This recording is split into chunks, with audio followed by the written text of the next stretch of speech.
সালটা তখন 2011। প্রেমিকদের তখন অবস্থা।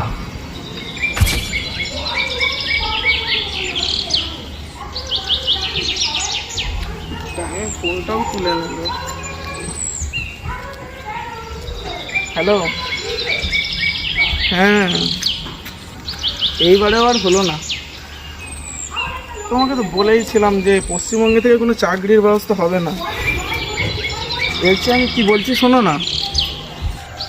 বলছি যে তুমি না হয় তোমার মা বাবার দেখা ছেলেকেই বিয়ে করে নাও।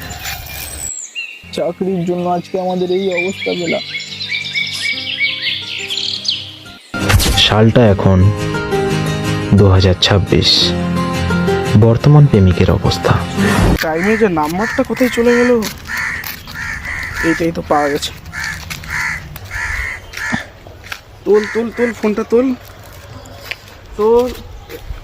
হ্যালো হ্যালো, হ্যালো, এতদিন পর ফোন করলে?